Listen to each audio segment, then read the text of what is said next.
Mas Jarwo, sejauh sampai 2025 dari 2009, apakah ada bentuk model bambu yang dipesan orang itu yang paling aneh? Apa ya Mas ya, istilahnya sesuatu hal yang tidak mungkin, apa ya begitu? Ada nggak Mas? Ada, Mbak. Paling susah juga? Ada Mbak, jadi saya pernah menemukan dari pemesan dari Bali. Dari Bali? Ya. Seperti yang jenengan pakai itu di kepala Iya, ya? betul, betul. Jadi begini Mbak, ceritanya itu saya kan... Pertanyaan saya adalah, sebagai generasi muda kan kita harus melestarikan bagaimana bambu itu bisa dikreasikan. Nah, lantas tapi kan bambu itu kan biasanya rawan dengan rayap.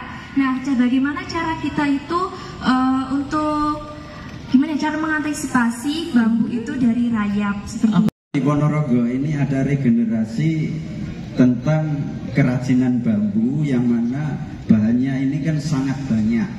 Ya, sangat banyak untuk terutama di Ponorogo. Jadinya bagaimana bambu yang ada di Ponorogo ini bisa dikenal banyak orang. Jadinya saya membuat nama Bambu Raya agar familiar, mudah diingat. Begitu ya. Iya. Bambu Raya. Kalau dilihat dari Bambu Raya ini lahir di tahun berapa Mas Jarwo? Untuk Bambu Raya ini kebetulan dulunya saya kan ikut orang.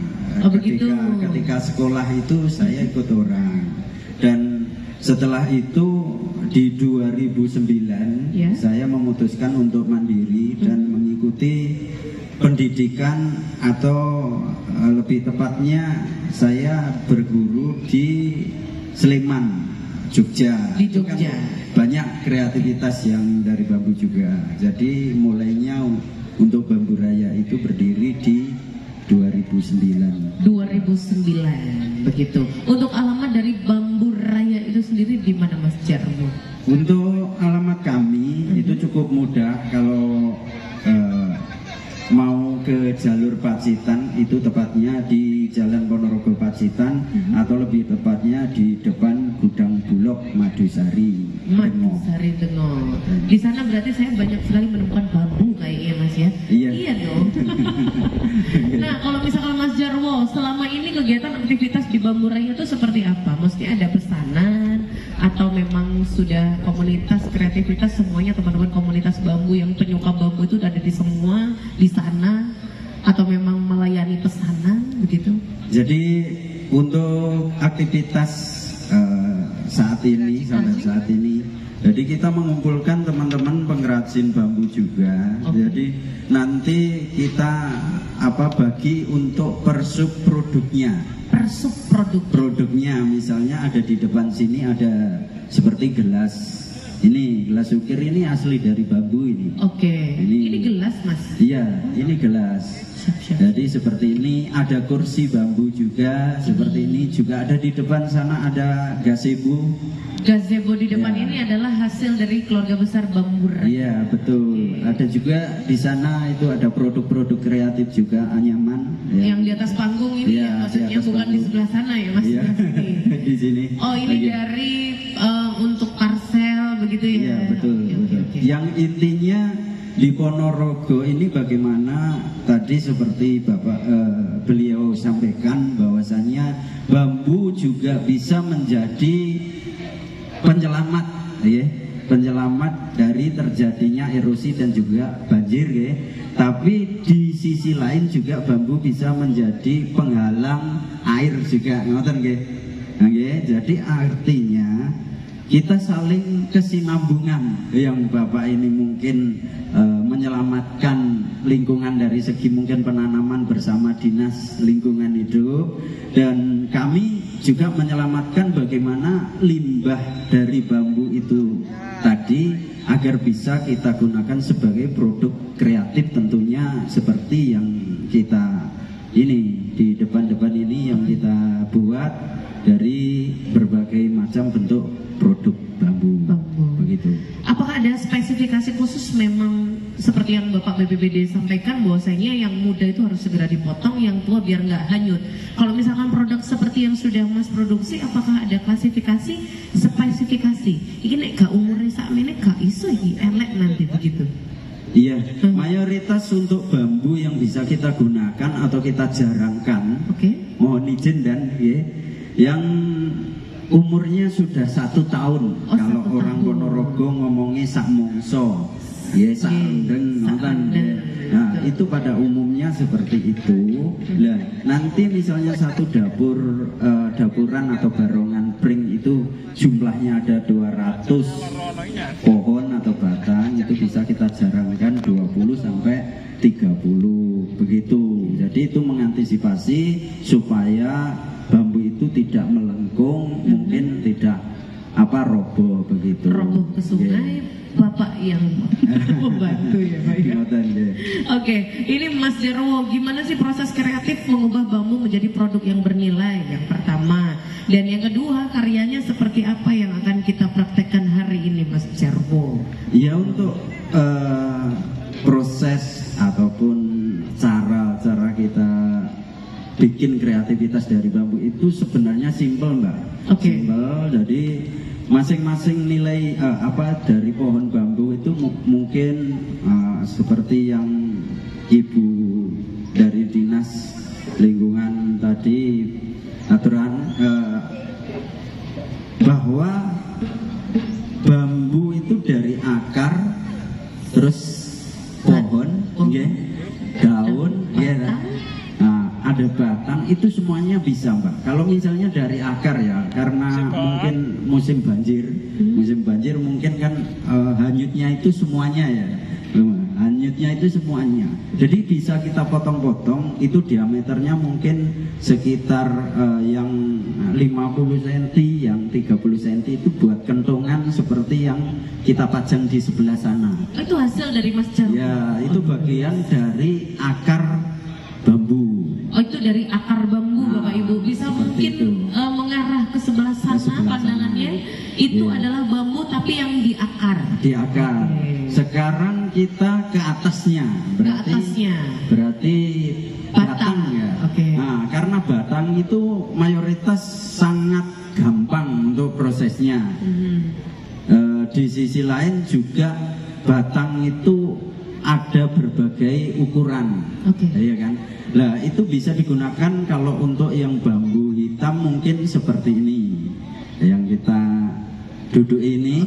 Ini adalah bambu merupakan hitam. batang dari produk batangnya menjadi kursi bambu seperti itu. Atau yang kalau misalnya bambu betung bisa menjadi gazebo. Gazebo seperti ini. Kalau misalkan gazebo seperti ini, apakah bisa tahan berat badan seperti saya, Mas? Ini kayaknya tahan-tahan aja ya, Mas ya. Alhamdulillah kalau untuk gazebo ini ya, kapasitas untuk 2x2 ini bisa 6 orang sampai 7 orang. Jadi bambu yang ada di depan Bapak Ibu, depan panggung ini adalah muat atau bisa diduduki 8 orang, 7 sampai 8 orang. Berarti kekuatan bambu apabila disatukan seperti itu ya, Mas ya? Betul. Luar biasa. Oke. Dan seperti yang kita duduki ini, apakah ada warna tersendiri atau memang ada spesifikasi, ada bambu hitam, bambu merah, bambu hijau?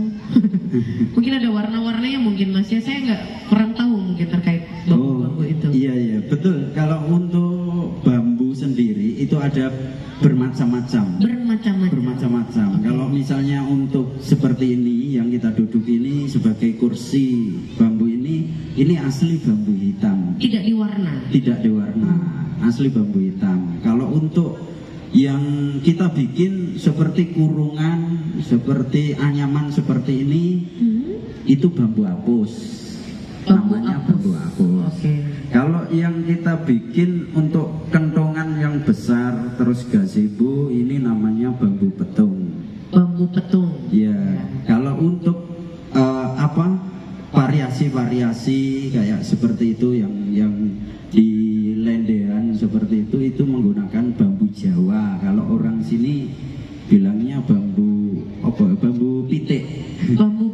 Yang bisa dimakan itu loh, yang dibuat sayur. Dijual, begitu. Seperti itu. Siap. Itu bambu pitik. Banyak sekali jenis bambu yang Mas. Yang di belakang Mas ini juga bambu batang. Apus. Seperti ini. Jadi contoh dari kapal ini kita menggunakan bambu apus. Karena apa? Ada kekuatan tersendiri bambu apus itu karena seratnya itu padat.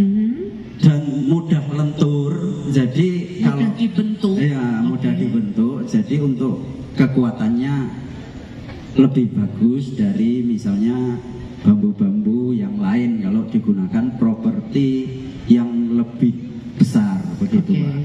Luar biasa. Dan Bambu Raya sendiri ini juga sekali lagi menerima pesanan ya tadi ya Mas ya. Oke. Seperti yang sudah terlihat di sebelah barat, di sebelah belakang saya juga. Jadi banyak sekali manfaat yang sudah dihasilkan oleh bahan dasar dari bahan utama bambu. Mas Jarwo, sejauh sampai 2025 dari 2009, apakah ada bentuk model bambu yang dipesan orang itu yang paling aneh? Apa ya Mas? Istilahnya sesuatu hal yang tidak mungkin, apa ya begitu? Ada nggak Mas? Ada, Mbak. Paling susah juga. Ada, Mbak. Jadi saya pernah menemukan dari pemesan dari Bali. Dari Bali. Ya. Seperti yang dia dengan pakai itu di kepala. Iya, ya? betul. Jadi begini, Mbak. Ceritanya itu saya kan ada di media saya di YouTube itu ada yang komen, Mas bisa pesan konsep villa dari bambu semuanya. Konsep villa dari bambu semuanya. Betul. Akhirnya saya bisa melayani dan seperti biasa kan kita mengerjakan bangunan itu juga sesuai dengan SOP kita. Tapi agak aneh ketika saya ketemu orang yang mempunyai nilai seni, mempunyai jiwa seni. Beliau bilang bahwa jangan sampai bambu itu diwarnai. Jangan sampai bambu itu dihilangkan akarnya. Contohnya seperti itu, Mbak. Gazebo itu kan masih ada akarnya itu. Oh, yang besar. Iya. Oh, yang besar itu masih asli. Iya. Oh, begitu. Dan beliau bilang kalau saya pengen baru, pengen yang dicat dan diserupakan dengan bambu, saya bisa beli ribuan. Begitu. Tapi beliau bilang bahwa saya pengen bikin suasana benar-benar punya nilai alam, dan natural, begitu Mbak. Luar biasa. Jadi memang itu proyek besar yang sudah dilaksanakan oleh Mas Jarwo ya. Terima kasih, boleh tepuk tangan untuk keluarga besar Bambu Raya. Sore hari ini kita bergeser lagi ke keluarga besar BPBD. Mungkin ini pesan aja untuk adik-adik peserta workshop yang sudah hadir. Pesan dari keluarga BPBD apa ini Bapak untuk adik-adik yang sudah hadir sore hari ini? Baik, terima kasih. Jadi untuk pesannya ya, seperti yang tadi sudah dijelaskan. Jadi bambu itu ibaratnya dua mata pisau. Satu sisi itu sangat bermanfaat, bisa dipakai untuk kerajinan, dipakai untuk peralatan rumah seperti bagaikan kursi, bisa untuk bangunan juga, gazebo, bisa juga dimakan malah. Nah, di sisi lain bambu juga kalau tidak dirawat, tidak diawasi bisa menjadi sumber bencana. Seperti contohnya tadi, jika bambu dibiarkan terus, tidak dipotong, tidak dimanfaatkan, akan tumbuh terus tinggi, terus melendong, apa itu namanya, miring, jatuh. Nah, kalau miring nanti ke arahnya ke sungai, betul. Nanti jatuh, keli tersumbat ke jembatan, bisa merusak jembatan. Selama miring juga nanti kemungkinan juga bisa mengangkat tanahnya, akarnya, jadi justru malah menimbulkan erosi. Jadi yang perlu diingat adalah rawatlah bambu itu dengan baik, manfaatkan, jangan dilupakan. Terima kasih, luar biasa. Boleh tepuk tangan untuk keluarga besar BPBD, teman-teman semuanya. Dan selanjutnya Ibu DLH, mungkin pesan dari keluarga besar Dinas Lingkungan Hidup untuk seluruh peserta workshop yang sudah hadir sore hari ini, Ibu. Monggo silakan. Terima kasih. Sebentar lagi kan Idul Adha, Mbak ya. Betul, nah, Ibu. Kita berusaha mengurangi sampah plastik. Dan saya mohon kepada para takmir masjid kalau bisa menggunakan besek istilahnya. Besek, tempat wadah betul daging itu. Nah, mungkin untuk mengurangi sampah plastik itu aja. Dari saya. Luar biasa, boleh tepuk tangan. Pesan yang luar biasa sekali lagi untuk Bapak Ibu takmir masjid ya. Ini sudah dipraktekkan mungkin di beberapa masjid Ibu ya. Saya pernah tahu, Rere pernah tahu bahwasanya biasanya untuk pembagian daging kurban itu menggunakan besek Ibu ya. Begitu luar biasa mengurangi sampah plastik. Terakhir dari keluarga besar Bambu Raya, pesannya untuk adik-adik ini masih SMP Mas Jarwo, monggo silakan. Untuk yang mau kursus boleh nggak? Iya, untuk yang mau kursus boleh. Kami juga membuka untuk kalau misalnya dari teman-teman atau adik-adik yang kepingin bisa bikin kerajinan dari bambu, kami bikin gratis. Gratis. Luar biasa. Dan setiap jam kerja kita siap melayani. Oke. Pesannya untuk adik-adik yang sudah hadir, Mas Jarwo, ini sebagai pemuda kreatif Ponorogo termasuk salah satunya, monggo silakan Mas Jarwo. Terima kasih untuk pesannya bagi teman-teman bahwa bambu itu juga bisa menjadi produk kreativitas. Mungkin mulai dari dini kita paham tentang lingkungan dan ikut menjaga lingkungan, dan bisa jadi apa yang ada di bagian di depan ini menjadi salah satu produk adik-adik semuanya yang tentunya bisa mempunyai nilai ekonomi. Luar biasa. Boleh tepuk tangan teman-teman semuanya peserta workshop, dan terima kasih kepada seluruh narasumber atas wawasan yang luar biasa. Sekarang mari kita ke sesi selanjutnya, Bapak dan juga Ibu narasumber. Saya Farah Sunaryanto dari SMK PGRI 1 Ponorogo. SMK PGRI 1 Ponorogo. Pertanyaan khusus untuk siapa, Adik? Pertanyaannya saya tujukan kepada kakak dari Bambu Raya. Dari Bambu Raya, silakan pertanyaannya. Sebelumnya terima kasih atas waktunya untuk bertanya. Pertanyaan saya adalah sebagai generasi muda kan kita harus melestarikan bagaimana bambu itu bisa dikreasikan. Nah, lantas tapi kan bambu itu kan biasanya rawan dengan rayap. Nah, bagaimana cara kita itu untuk gimana cara mengantisipasi bambu itu dari rayap seperti begitu. itu? Sudah cukup pertanyaannya. Terima kasih, pertanyaan luar biasa. Terima kasih. Silakan bisa duduk kembali. Boleh tepuk tangan untuk dari SMK Negeri PGRI 1. Oh, SMK PGRI. Boleh. Terima kasih dari SMK PGRI 1 Ponorogo. Mas Jarwo langsung dijawab ya. Ini obatnya apa? Iya, terima kasih kepada adik dari SMK PGRI. Ya, sangat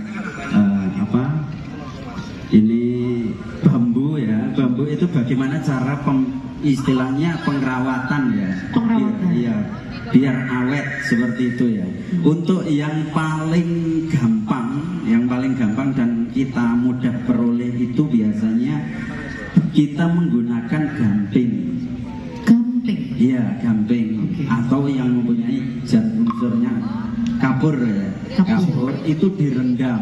Jadi misalnya kalau mau bikin katakanlah produk kecil seperti nanti yang mau kita peragakan seperti kipas ya. Nah, seperti kipas nanti kita rendam pakai air gamping. Nah, itu kalau sudah mungkin sekitar 30 sampai 1 jam itu kita tiriskan, itu sudah tidak lagi kena hama seperti itu. Kalau produk besar misalnya seperti bambu itu kita bikin oven. Iya, itu belerang biasanya kita campur sebagai air, kita panaskan. Nah, untuk bambunya kita masukkan ke situ. Dimasukkan belum, Mas? Iya. Dia nggak kebakar. Kita dianggang di oven. Di oven. Begitu. Jadi seperti itu. Ada dua ya Mbak Cantik. Yang pertama pakai gamping, yang kedua adalah di oven. Ya, terima kasih pertanyaannya. Apakah ada pertanyaan kembali? Nah, siapa yang mau tanya lagi? Ada khusus dari Samitek. Dari Samitek. Siapa kira-kira? Oh, Mas yang depan nih, yang cowok Mas. Iya, yang cowok. Ini mataku. Moga silakan pertanyaannya, Masnya untuk namanya siapa? Permisi, sebelumnya perkenalkan saya Rangga Novel Abdillah Mahfud dari Mas Rangga. Dari SMK PGRI 2. Mungkin pertanyaan yang saya tanyakan bisa dijawab oleh dari BPD juga dari sing lawang sebelahitan budaya.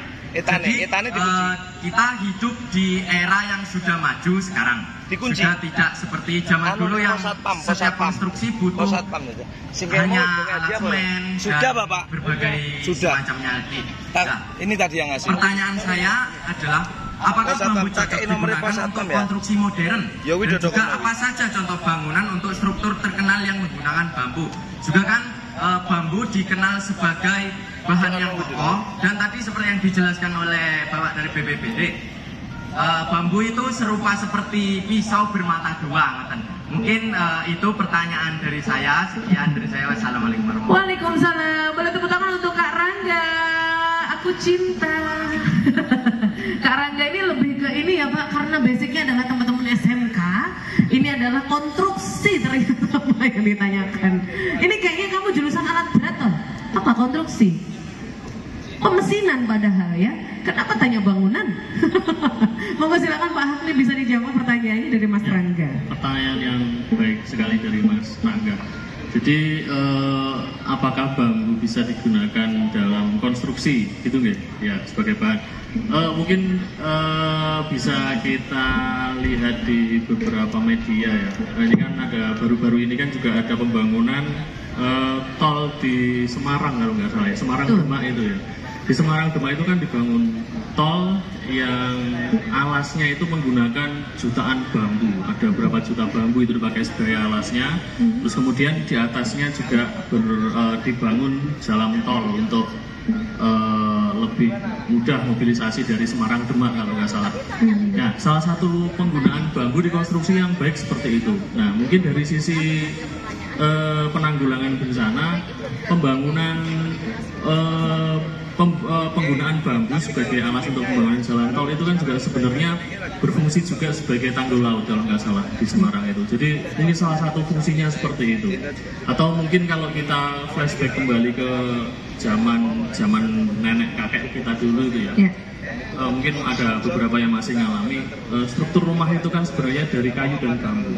Dan sebenarnya dalam penanggulangan bencana struktur bangunan seperti itu bisa dibilang sebagai struktur bangunan yang tahan gempa dengan menggunakan kearifan lokal.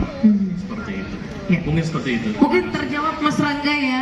Kita itu beda Kak. Ini masalah barang elektronik ya. Jadi aku mau infoin sebentar aja nih buat yang ada di sini mungkin ya yang belum kenal Samitech. Samitech itu apa sih Kak? Nah,